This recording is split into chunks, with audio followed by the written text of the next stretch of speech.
Hello students, last video में हमने momentum के बारे में पढ़ा था, संवेग के बारे में पढ़ा था। तो मोमेंटम क्या होता है? The power of motion of an object, कि किसी भी वस्तु में गति की कुल मात्रा उस वस्तु का क्या कहलाती है? संवेग। तो इसको हम एक दूसरे तरीके से भी रिप्रेजेंट कर सकते हैं कि मोमेंटम जो है वो उस वस्तु के द्रव्यमान और वेग के गुणनफल के बराबर है। The momentum of an object is equal to product of mass and velocity of the object. तो आज के वीडियो में हम डिस्कस करेंगे Newton second law of motion के बारे में, न्यूटन की गति के दूसरे नियम के बारे में। तो न्यूटन की गति का दूसरा नियम क्या कहता है? वो ये कहता है कि किसी भी वस्तु के संवेग में परिवर्तन की दर उस पर लगने वाले बल के समानुपाती होती है।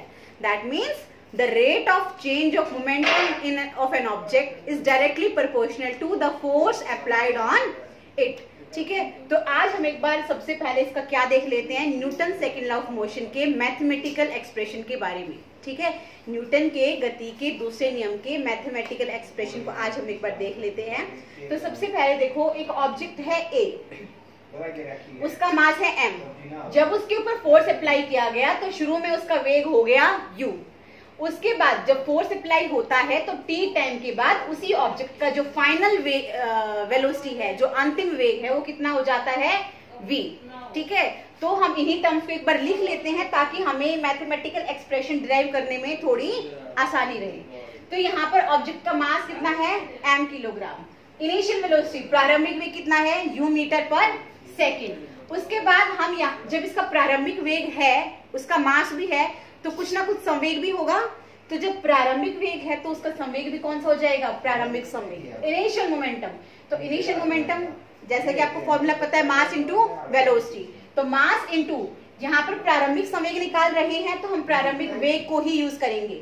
तो प्रारंभिक वेग कितना है? u। तो m into u, mu kilogram metre per second. उसके बाद इसके ऊपर कितना फोर्स अप्लाई होता है? F फोर्स अप्लाई होता है। और टाइम कितना है? t seconds. तो t सेकेंड के बाद उस वस्तु का प्रारंभिक वेग बदलकर कितना हो जाता है?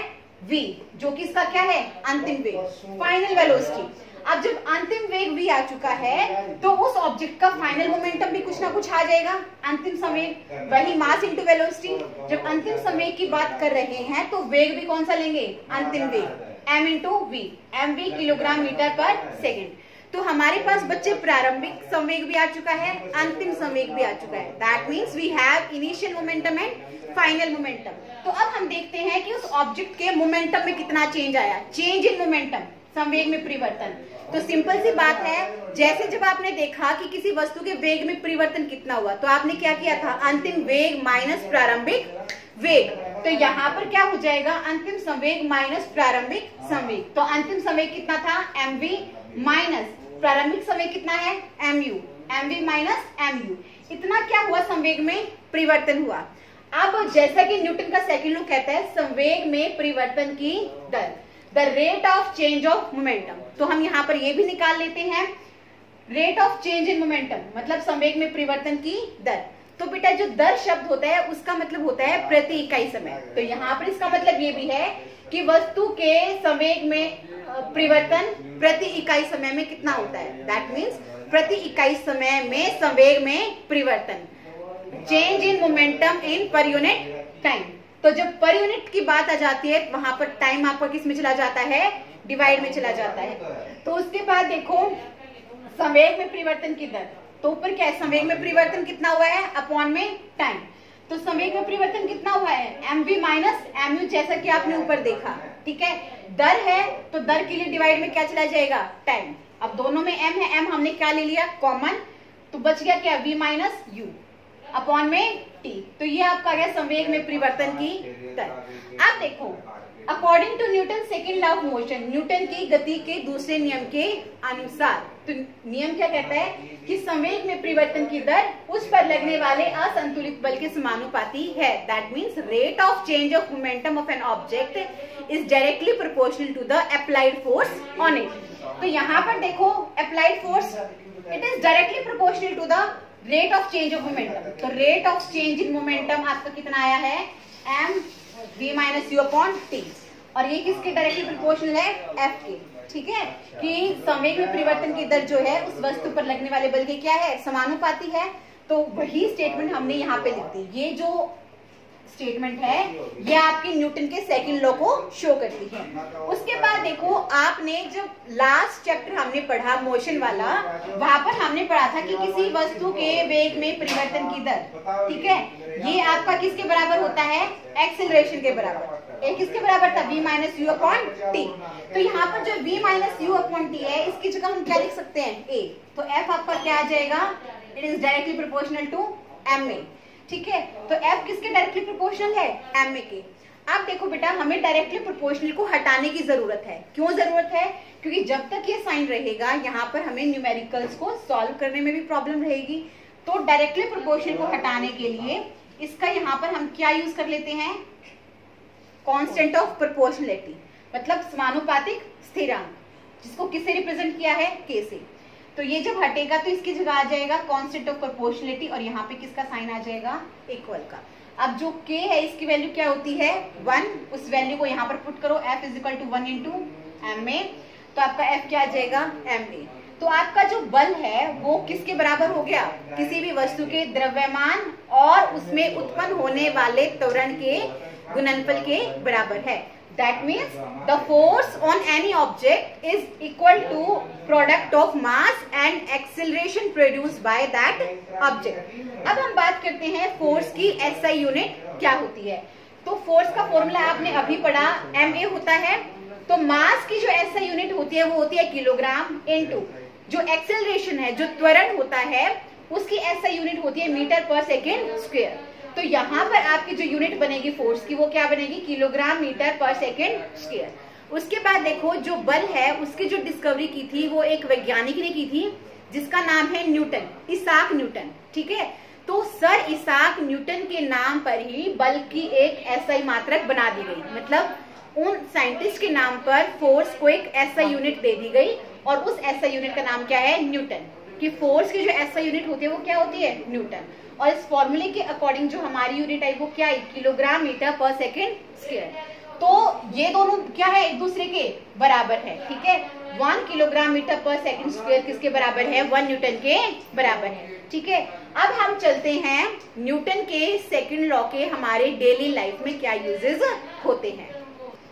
न्यूटन के गति के दूसरे नियम के हमारे दैनिक जीवन में क्या उपयोग है, वो सब देखने के लिए उससे पहले हम एक चीज देखते हैं। जो ये नियम था न्यूटन की गति का दूसरा नियम, Newton second law of motion, ये क्या कहता है? Rate of change of momentum, ठीक है। डेल्टा पी यहाँ पर शो करता है चेंज ऑफ मोमेंटम, ठीक है। तो जो डेल्टा टी है, इससे हमने इसको डिवाइड किया। इसका मतलब क्या है कि पर यूनिट टाइम में मोमेंटम में कितना चेंज आता है, ठीक है। It is directly proportional to the applied force on it. अब यहाँ पर आप देखो, इसका डायरेक्टली प्रोपोर्शनल मतलब क्या है?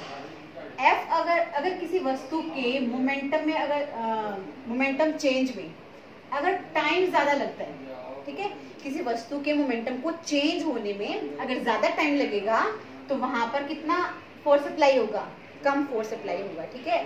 और यदि किसी वस्तु के मोमेंटम को चेंज होने में बहुत कम टाइम अगर लगेगा, ठीक है, मोमेंटम को चेंज होने में यदि बहुत कम टाइम लगता है तो वहां पर जो फोर्स अप्लाई होगा वो क्या हो जाएगा? ज्यादा हो जाएगा।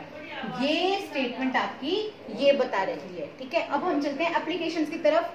अब जैसे आप मैचेस देखते हो, जैसे कि आजकल IPL चले हुए हैं, आप लोग देखते भी होंगे। उसमें देखो, जो बॉलर तो बॉल फेंकता है, बैट्समैन मारता है, और जो फील्डर होता है वो क्या करता है? बॉल को कैच करता है। आप कभी ध्यान से नोटिस करना, जो फील्डर है जब वो उसको कैच करता है तो वो अपने हाथों को क्या करता है? पीछे करता है। तो पीछे करने का कारण क्या है? अगर वो मान लो उसके हाथ ऐसे हैं, बॉल आई और उसने हाथों को पीछे नहीं किया, इसका मतलब जब बॉल ऊपर से आ रही थी उस वस्तु का कुछ ना कुछ क्या था? वेग था। हाथ ऐसे थे, उसने पीछे नहीं किए, तो हाथों को टच होते ही उसका जो फाइनल वेलोसिटी, जो अंतिम वेग है उस बॉल का, वो क्या हो गया? 0। मतलब उसका कुछ ना कुछ वेग था। फॉर एग्जाम्पल मैं कहूँ, उसका वेग कितना था? 10 मीटर पर सेकेंड जब वो ऊपर से आई। ये तो बहुत कम माना है हमने, ठीक है। और हाथों को टच होते ही, मतलब बहुत ही कम टाइम में, दैट मीन्स मैं कह सकती हूँ 0.1 सेकेंड में उसका जो फाइनल वेलोसिटी है, उसकी जो अंतिम वेग है वो कितना हो गया? 0 है, ठीक है। बहुत इसका मतलब वेलोसिटी को 0 होने में कितना टाइम लगा? बहुत ही कम टाइम लगा, दैट मीन्स 0.1 सेकेंड। तो जब वेलोसिटी चेंज आती है वहां पर संवेग में परिवर्तन भी होता है। जैसा कि आपने मोमेंटम पढ़ा था, संवेग पढ़ा था, वो क्या था? m/v। ठीक है, वेलोसिटी घटेगी तो मोमेंटम भी घटेगा, वेलोसिटी बढ़ेगी तो मोमेंटम भी बढ़ेगा। तो यहाँ पर वेलोसिटी चेंज क्या हो गया? वेलोसिटी में चेंज आया तो संवेग में परिवर्तन आया। लेकिन यहाँ पर जब उसने हाथ पीछे नहीं किए तो संवेग में परिवर्तन होते हुए टाइम क्या है? बहुत ही कम। टाइम बहुत कम होने से वहां पर फोर्स कैसे अप्लाई होगा? ज्यादा अप्लाई हो जाएगा। तो इसलिए आपके हाथों पर चोट भी लग सकती है। इसीलिए फील्डर क्या करता है? अपने हाथों को पीछे करता है। और जब वो अपने हाथों को पीछे करता है, पीछे करने का कारण क्या है कि शुरू में जब ऊपर से बॉल आई उसकी वेलोसिटी क्या थी? प्रारंभिक वेग कितना था? 10 मीटर पर सेकेंड। ठीक है, जब उसने हाथों को पीछे किया, उसने कुछ तो टाइम दिया ना बॉल की वेलोसिटी को 0 होने के लिए, तो उसकी फाइनल वेलोसिटी, अंतिम वेग 0 तो हो गया, लेकिन अंतिम वेग को 0 होने में कुछ ना कुछ टाइम लगा। फॉर एग्जाम्पल मैं कहूँ 2 सेकेंड। उसने जैसे हाथों को पीछे किया तो उसके बॉल के अंतिम वेग को 0 होने में टाइम जो है वहां पर 2 सेकेंड लगा। टाइम पहले वाले केस के कंपैरिजन में क्या लगा? ज्यादा। तो टाइम ज्यादा लगेगा तो वहां पर फोर्स अप्लाइड क्या हो जाएगा? कम।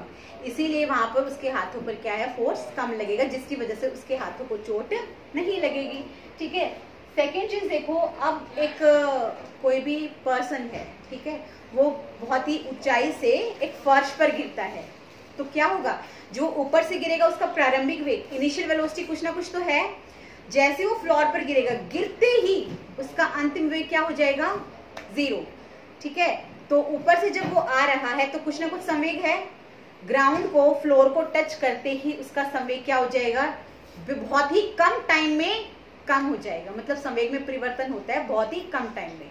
और जब संवेग में परिवर्तन होने में कम टाइम लगता है तो वहां पर फोर्स कैसे अप्लाई हो जाएगा? ज्यादा। तो बस जो आदमी ऊपर से गिरा है उसको चोट क्या लगेगी? ज्यादा लग जाएगी। तो ये एक्सपेरिमेंट करके देखने की आपको कोई जरूरत नहीं है। ठीक है, ये सिर्फ पढ़ने के लिए है। दूसरी चीज देखो, वहीं पर अगर वो आदमी नीचे मिट्टी का ढेर होता और तब वो आदमी ऊपर से नीचे गिरता तो जो सैंड है वो थोड़ी उसके अंदर थोड़े एयर स्पेसेस होते हैं। ठीक है, जिसकी वजह से जब आदमी ऊपर से नीचे गिरेगा तो वो थोड़ी सी क्या हो जाती है, जो सैंड का हिप ऑफ सैंड, रेत की जो ढेरी है वो थोड़ी सी क्या नीचे दब जाएगी। तो उस व्यक्ति की वेलोसिटी को 0 होने में टाइम लगेगा। ठीक है, तो टाइम जब ज्यादा लग रहा है ये वाला, तो वहां पर फोर्स क्या लगेगा? कम। तो उस व्यक्ति को चोट क्या लगेगी? कम। ठीक है, तो ये जो कुछ एग्जांपल्स ये हमारी डेली लाइफ में Newton second law of motion पर बेस्ड है। तो इस वीडियो को अच्छे से देखना, और जो भी यहाँ पर मैंने लिखा है इसी के आपको क्या बनाने हैं? नोट्स बनाने हैं, वो आप खुद ही बनाओगे। अगर आपको कोई डाउट है इस वीडियो से रिलेटेड तो आप कमेंट करके पूछ सकते हैं। तब तक इसको देखते रहिए। हम मिलते हैं अपनी नेक्स्ट वीडियो में। Thank you.